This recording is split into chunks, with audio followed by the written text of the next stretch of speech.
Hello my friends, today I just wanted to ramble a little bit on the topic of the commercialization of witchcraft and consumerism within witchcraft. And this is a topic that seems to resurface from time to time. When I was first lurking on YouTube a few years ago before I started making videos, I noticed that this topic was being talked about a little bit, and there were a few videos that I watched around that time with titles like "Do we buy our spirituality?" and "The Material Witch?" And people were just kind of talking about topics such as, do we buy tools because we want them, or do we think that we need them? And are we buying too much and relying too much on being able to buy our spirituality rather than working on ourselves and actually focusing on our practice and what we're doing, more so than just going to a witchy shop and thinking that we can buy something and then that's the magic right there? You know, is that where the magic is, or do we have to find the magic for ourselves without retail therapy or trying to buy things to make ourselves feel more spiritual? And one of the things that was said was that books are not a bad thing to buy because they're a resource that we can read and go back to from time to time. But you know, thinking that you need too many tools and stuff like that when they're not necessary can hold you back a little bit in your practice. And I'll talk about my thoughts as I go on in this video, but yeah, I have noticed this topic come back up from time to time, and Kellyanne Maddox made a very interesting video not too long ago about her thoughts on magical and spiritual tools. And one of the main things she said that really resonated with me was that the physical is spiritual, and that in the pagan worldview, the physical is sacred, and that the physical, tangible reality that we live in is really part of spirit, so it's not separate, and that to have physical objects and to enjoy physical things and be in the physical is not a bad thing, it's not unspiritual. And that really made sense to me, and I really agree with that wholeheartedly. And you know, there's been other videos made from time to time, and I'm noticing that some people make some really fantastic haul videos, like whether it's thrift store hauls or book hauls, or people showing off amazing things that they've bought from dollar stores or new age, you know, proper metaphysical stores, just really fantastic things. I really enjoy that, but sometimes those people get a backlash for that because people are like, oh, that's consumerism and that's commercialization of witchcraft and that's not a good thing. But I really think that consumerism is really a fact of life for us these days, and I don't want to sound like I'm preaching or lecturing, but I feel like it's not about not being a consumer, but it's about being a conscious consumer and thinking about where your money's going, the ethics behind it, what you're paying for and that kind of thing. And you know, everybody's got their own individual ethics and what's important to them, and I just think that people working in pagan stores and people who have pagan online businesses, or you know, real bricks and mortar businesses, they need to make a living as well. So when we buy from them, we're really just supporting other people, other pagans and brothers and sisters in the craft. And I think that that's a good thing.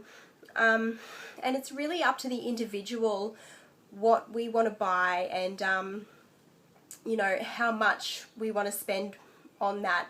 And, you know, we've all got different budgets, and I found that that's a little bit of a sore point as well. Like, people criticize one way or the other. Like, if someone's making a lot of haul videos with really expensive items, they'll get backlash from people who maybe don't have as much money. Maybe they're jealous, or, you know, I've heard people be criticized for being bitter and that kind of thing. And also people who don't have money are kind of, sometimes I've seen them be put down as well.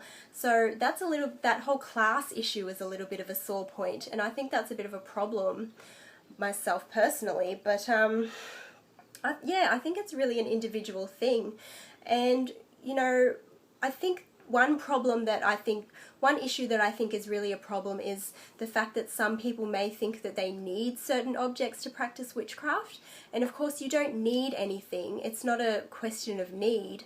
It's more a question of want. And you know, I've spoken before in my my video on my thoughts on acquiring magical tools that I started out with very little when I was a teenager, living at home with my parents. I didn't have a job, and I got by with very little, and I had a really, I have really fond memories of my practice at that time. I was quite happy because I knew that I didn't need anything, but at the same time, as I got older and moved out of home, got my own job, started making my own money, I, as you can see, have bought quite a lot of stuff, and I'm really happy with my practice as it is now as well. I really love my stuff. There have been times when I have questioned whether I am too materialistic, or whether I am a little bit too much of a consumer witch. But for the most part, I feel okay about what I've bought and what I buy on an ongoing basis. Like, I think I'll always buy herbs, and I'll always make my own incenses, and I'll always buy incense, and I'll always probably buy crystals, because as much as I try to cut back, I'm always going to be at a crystal stall or a shop that sells crystals and find a crystal that wants to come home. So I think that's always going to happen, and that's going to be an ongoing thing. But I'm okay with that because I budget my money. I make sure that the bills are paid. I make sure that all the important stuff is paid for before I buy that stuff. So I think it's okay. And I think we all have things that we spend money on. For me, one of those things is just my practice of witchcraft, and I'm okay with that. And also, times when I have had those kind of thoughts, I've just looked at things like like if you do a Google image search on ceremonial magic, or if you look at photography by Tim Hartridge, you'll see some really beautiful tools that some people have. Like, I've seen really elaborate gongs with all this beautiful, elaborate, intricate detail on it, and brass gongs, huge cauldrons like 10 times the size of mine,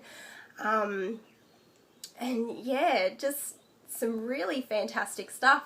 And I think that's great. I think there's no shame in that. That's some people really want to have that stuff around them. And again, it's not a question of need, it's a question of want. Some people want to have that stuff around them, but if you don't want a lot of stuff, then that's fine as well. Or if you can't afford a lot of stuff, please don't be upset. I would never want anyone to be upset and think, oh, I can't practice because I don't have all these things. I don't know, when I was young, I never thought that way. I just used what I had and did what I could. And now that I have more means to buy stuff for myself, I do buy a little bit more, but it's not because I feel like I need it, it's because I want it. And there's also this idea of greed, which I think comes from other religions as well. And I think we really can put down the idea of greed, but some people, like some occultists, and I've noticed Satanists in particular, like to reclaim the word greed as not being a bad thing. Greed just means wanting more that you have. And how many people do you know who honestly don't want more than they already have? Like, everybody is always striving to get more. And in that video where somebody said that my spirituality comes out of a puppy mill, one of the criticisms against me was that I'm greedy because I have a wand that I use specifically for money magic. And I made that wand. Like, you can make your own tools. You can make a lot of your own tools and have fun doing it. Like, one of the people within my online eclectic tradition recently posted a picture of a pentacle that they made for themselves, and it was beautiful. The colours that they used and the thought that went into it, and the love and the passion and the feeling that went into making that tool, there's just nothing like it. However, there's some tools that you can't make yourself. I would love to make my own candles and get into doing that, but at the moment I don't really have the means to do that, and it's not something that I think I would be very good at, whereas some people make their own candles all the time, and that's great. And some tools you can't make. Like, I know of one person who forged their own athame. Like, they made their own athame. And you have to have some blacksmithing skills, or know someone who does, and be able to go to a forge and forge the metal and that kind of thing. It's just not something that a lot of people can do. And if you want to work with the energy of an athame or a ceremonial blade of some kind, then you're probably, most likely for most people, you're going to have to buy one. And again, it's not that you need it, but maybe you want to work with that energy. And I was listening to a podcast by T. Thorne Coyle where she was talking to John Matthews, I think it was, and he was kind of saying that old thing about, what do you need a wand or an athame for when you've got your finger? You can use your finger to point and direct energy. And that's true, you can use your finger to point and direct energy. You can use your hands for a lot of things. You don't need a tool to hold in your hand always. But something that Thorne said after he said that is that our tools teach us. So when you work with an athame and you work with a wand and you know the difference between those two as opposed to working without those tools, then you can know the difference and you'll be able to work more effectively. So in that sense, our tools teach us, and I thought that was really interesting as well.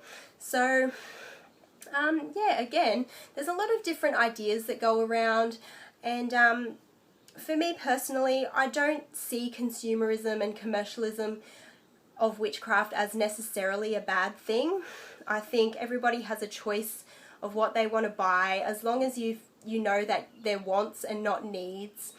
And you know, sometimes you see things that I would never buy, like one pagan author on his site sells spell coins that apparently have a specific magical purpose that you can use for that purpose. That's not something that I would ever buy personally. And also another pagan author a few years ago had, she sold some spell tees, so they had different symbols on them and they were meant to be a magical t-shirt for a specific purpose.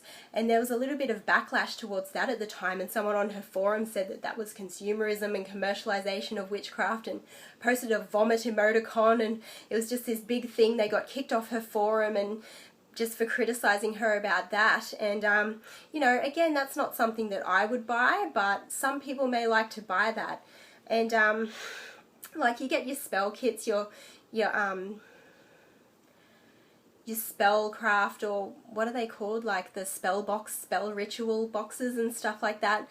And as a kid growing up, when I first found out about what witchcraft was and I got interested in it, I would have loved something like that. But then of course I started reading books and I realized that you're better off making up your own spells and putting your own energy into them. So I wasn't as interested in that at all. And then interestingly, several years ago, I was at a garage sale and I found one for 50 cents. And so I now have a spell box of like spell kit. And I'm really happy to have it. I've never used it. I just leave it sitting on my witchy cabinet up there, and on my witchy shelf. And I'm really happy to have it. It's just kind of a curio for me. I'm really happy that I got it for only 50 cents, because I think for new they go for like 35 bucks or something. So that's not something that I would personally buy, but again, I don't criticize other people for buying that. I think we all just need to buy what we're happy with, buy what we can afford, and buy what we need. One of the ideas that I have as a pagan is that you only take from nature what you need, and for me that includes the things that I buy. It doesn't just include herbs and you know, wood for magical tools or fires or that kind of thing. And I actually don't cut down wood from trees for my wands and staffs and that kind of thing, or my smudge fans. I only use wood that has already fallen, because there's plenty of it, so there's no need to cut down anything that's not already fallen. But yeah, that use only what you need, take only what you need from nature. That applies to what I buy as well, because, you know, for example, when I buy something online and it's shipped to me, then that uses up fossil fuels to come to me. So I really only want to buy what I already need. So if it's going to be something that's just going to sit there, I'm not going to use it and I'm not going to enjoy it, then there's no point. So that's just my personal ethic and my own philosophy, and I've got my own ideas and opinions, and I think everybody's different, and you've got to do what's right for you. And I would like to see people criticize other people a little bit less about this, because we're all different, we can all afford different things, and it's not necessarily a bad thing for somebody to buy a lot of magical tools or books or what have you, but it's not a bad thing for people to work very minimally as well. So it's all just personal preference. And that is my opinion. So thank you very much for watching, and I'll see you in the next video. Okay, bye!